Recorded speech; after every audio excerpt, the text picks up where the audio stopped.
Hello friends, स्वागत है आप सबका मेरे यूट्यूब चैनल जहां मैं डिस्कस करती हूं करंट अफेयर्स और एजुकेशन से रिलेटेड चीज़ें। तो आज मैं बात करूंगी यूपी डीएलएड थर्ड सेमेस्टर के शैक्षिक मूल्यांकन क्रियात्मक शोध एवं नवाचार यानी कि एजुकेशन 5 के बारे में। आइए दोस्तों शुरू करते हैं। दोस्तों आज मैं बताऊंगी मापन के भेद के बारे में। इसके पहले वीडियो में मैंने आपको बताया कि मापन क्या होता है, मापन के अंग क्या होते हैं और मापन के प्रकार क्या होते हैं। आज मैं बताऊंगी मापन के भेद।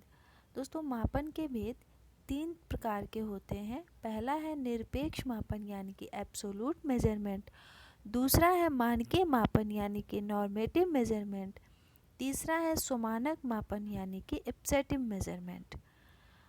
दोस्तों हम बात करेंगे सबसे पहले निरपेक्ष मापन यानी कि एब्सोल्यूट मेजरमेंट के बारे में। इस मापन में शून्य की स्थिति मौजूद रहती है। इसे परिणामों की व्याख्या गणितीय आधार पर होती है। इससे प्राप्त परिणामों की व्याख्या गणितीय आधार पर होती है। इसमें अगर मान शून्य से अधिक होता है तो उसे धनात्मक मान, और यदि शून्य से कम होता है तो उसे ऋणात्मक मान कहते हैं।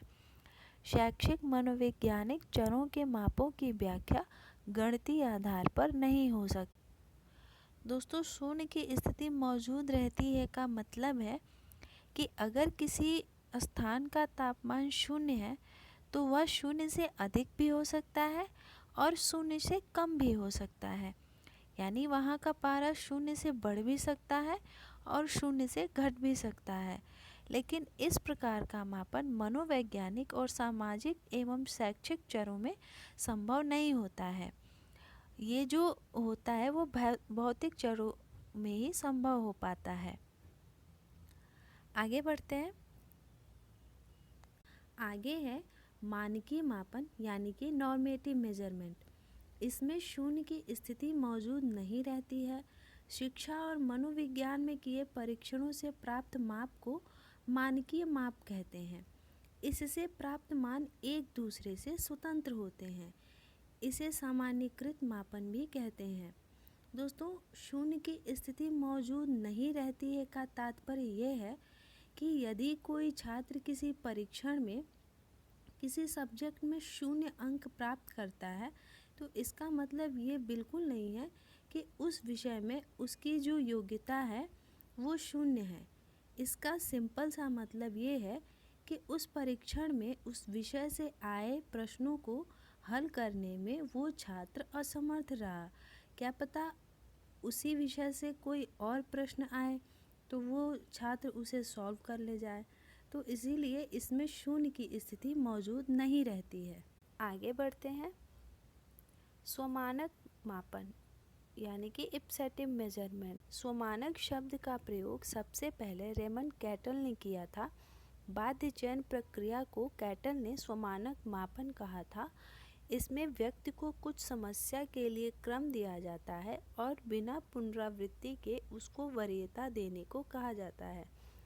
दोस्तों इस मापन में छात्रों के समक्ष कुछ प्रश्न अथवा समस्याएं उपस्थित की जाती हैं और उनसे उन्हें वरीयता क्रम 1 to 4, 1 to 5 प्रदान करने के लिए कहा जा सकता है। यदि कोई छात्र किसी एक कथन को प्रथम वरीयता प्रदान करता है तो वह किसी अन्य कथन को वह वरीयता नहीं प्रदान कर सकता। तो इसे ही बाध्य चयन बोलते हैं। तो इस मानक को ही रेमंड ने स्वमानक मापन का नाम दिया था।